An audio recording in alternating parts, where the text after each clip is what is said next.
Yo, this is Deontay the Bronx Bummer Wild, the WBC heavyweight champion of the world. And I'd like to give a big shout out to CJ Goodfellow, Sports TV. Bomb Squad, baby. All right, man. Deontay Wilder did a very, very interesting interview with Brian Custer. Excuse me. He did a very, very interesting interview with Brian Custer. I want to talk about a few points here. Thumbs up the video, share the video, subscribe to the channel. Next subscribe button is the bell icon button. Hit all notifications, increase your chance, get notifications. We go live or drop video financially. You want to support the channel, Cash App, $ CJ Good 313, Venmo CJ Good 313, PayPal link in the description. Appreciate the love and support. All right.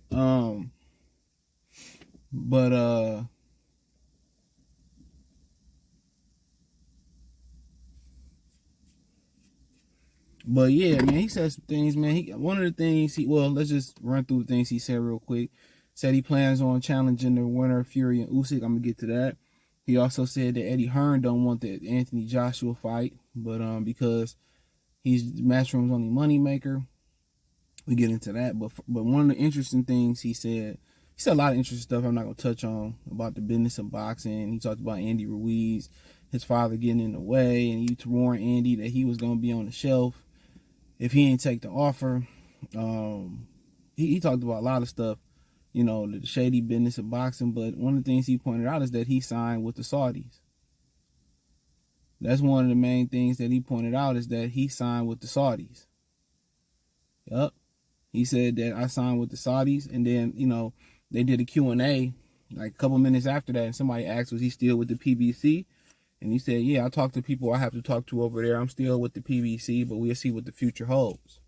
All right, but he said that he signed a multi-fight deal with the Saudis. So I don't know if it's, you know, a skills challenge like Usyk or something else. So pretty much, he said the difference is they got the money to make shit happen. Unfortunately, the fight won't be in America. It's going to be in Saudi Arabia because they got to make their money back or whatever he said. But he said he signed over there, and it was a rumor that, it's a rumor that Al Heyman didn't pay him for the Hellenius fight and granted his release. Now, I know some people was pointing out that Danny Jacobs really left Al Heyman, but he was just telling people that he's still with Al Heyman just for the sake of, I guess, you know, to protect Al Heyman, because we don't know a lot of people that leave Al Heyman. The only people we seen that really kind of left was Danny Jacobs, Vanes Monterrosi, and I think he's training now, Jesse Vargas, and then now Deontay Wilder. I could be missing somebody, but Jamil Hearn. Shout out to my brother Jamil Hearn, bro. You know, keep going, keep coming back on your comeback, keep getting it. So, them the only guys that I can really think of off top. And then people can say Adrian Broner left. Excuse me, let me not disrespect. Hey, boy. You know, some people say Adrian Broner left. So, he said he's still with him, but everybody said the same. Well, you know, Al's still around. Yeah, that's probably because he's still taking a percentage out. It's probably part of their contract. I don't know. I'm just a legend. There are people that still say he with Al, but they with Eddie, or they with the Saudis, or they with Don King. He probably still getting a percentage per deal. And I remember that deal that Ryan Martin had. Y'all remember the junior lightweight, the super lightweight, junior welterweight. And it was revealed when 50 Cent started TMT, and then Floyd kind of broke off. His contract was revealed, and it was saying that 50 Cent got all this money from him. And even when he did commercials and all this stuff, it seemed to be worse than a 360 deal. You know, his deal seemed to be worse than a 360 deal, unfortunately. So just hearing some of the things that came out allegedly about that contract. So, I mean, that's unfortunate. You know, that's mad unfortunate. But at the same time, it seemed like, you know, he turned a new leaf and the Saudis took care of him, and they probably going to put the money up to make it happen. Usyk signed with them, the skills challenge, and they made sure Tyson Fury got double paid. He got paid versus Ngannou, and then he got paid versus Alexander Usyk. Now, he did also address the Ngannou thing. You know, he said he's supposed to fight Ngannou. He's glad he didn't, because it showed that, you know, the Tyson Fury fight made his stock go up. So he said he's glad he didn't take that fight. He also said that, you know, it sounded like he said it's kind of true about the crossover, that him and Ngannou might do a crossover. He said him in 4-ounce gloves is going to be dangerous. He responded to Ngannou saying he the biggest puncher. He said he's supposed to feel that way. You know, oh man, he said some nut shit too. Hold on, let me fit this in here before I forget. This could be live stream worthy, honestly, but y'all ain't been supporting the boxing live streams. I don't know if the notifications ain't been going out. But I'm damn near about to stop doing them because it's counterproductive, honestly. Only when it's like big fight week for Devin Haney, I might just start doing other things. But he said this. He said that, when people talking about they the face of boxing, he didn't say no names. He said, I challenge any, lower weight class to come up to heavyweight and fight us. Fight us. He said, you got people crying because somebody came in a pound or two overweight. He said, I'm knocking guys out. I'm fighting guys that's 20, 30, 40, 50 plus pounds heavier than me. And these guys talking about they the face of boxing and they crying if a guy come in 2 pounds overweight. He said, I challenge any of those guys to come up and weight and fight, and fight me. You know what I'm saying? And he right. Heavyweights reign supreme. He got to understand the pound for pound list was created to, even the playing field as far as notoriety and popularity with the heavyweights for anything under heavyweight. So, I just wanted to squeeze that in there real quick because he did say that. But, yeah, he said he gunning for the Fury Usyk winner. That's the goal. If you got all the belts, he coming for you. And I'm pretty sure that's the goal with the Saudis. He was asked which fight was better, Wilder, AJ, Fury, Usyk. Obviously said Wilder, AJ. He said, you think it's still in demand? He said, I still think people want to see it. So, I ain't got no arguments with nothing he's saying. Anything he said, I really couldn't really almost disagree with anything he was saying.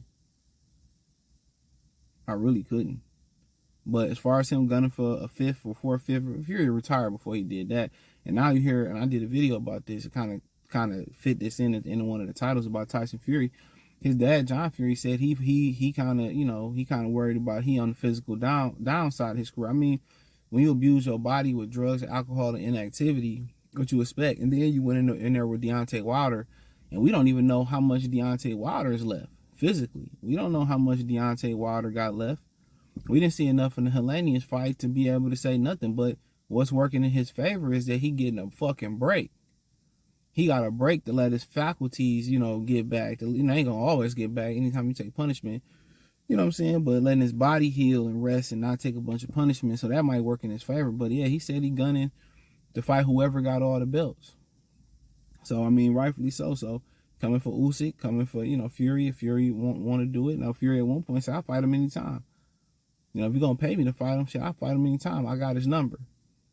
I remember we was in college, and me and my roommate used to play this cat, man. I bring the story up before.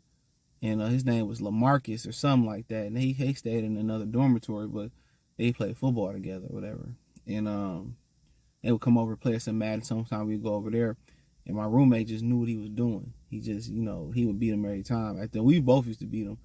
But every once in a while, he would probably give me, or we have a close game. He said, I'll always play you. I won't play him no more because my roommate figured out what he was doing. He said, I'll always play you because I feel like I got a chance. You ain't really figured me out like that. I'm like, all right, cool. You know what I'm saying? Like, it is what it is. I used to be hamming homie, though. But then I had real quick, we used to play Fight Night. It was the last one that was on the PS2. I forget which one. Was that Fight Night? It wasn't Champion. Was it Champions? But we used to play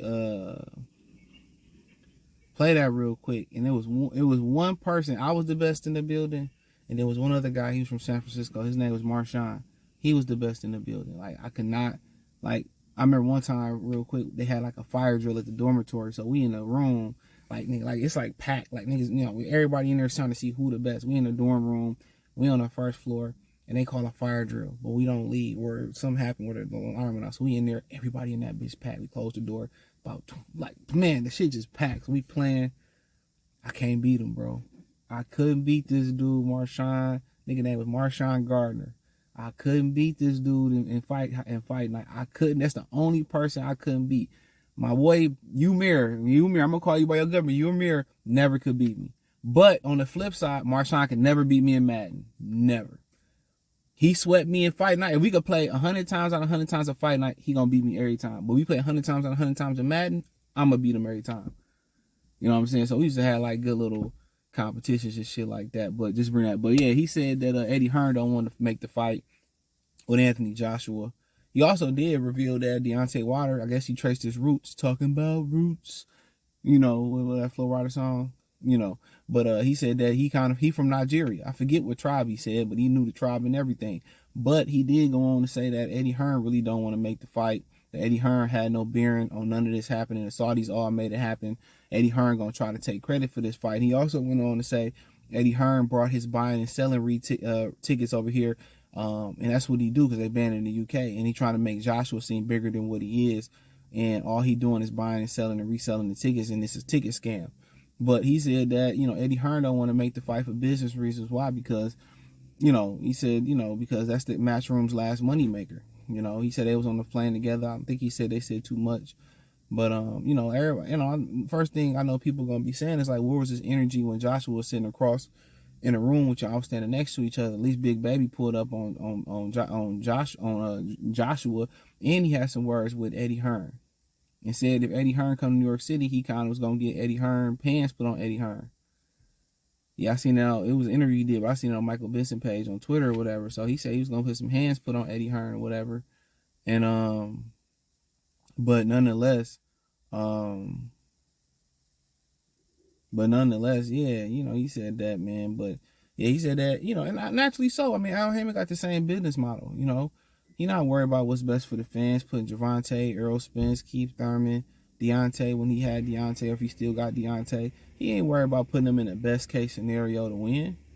I mean, for the fans.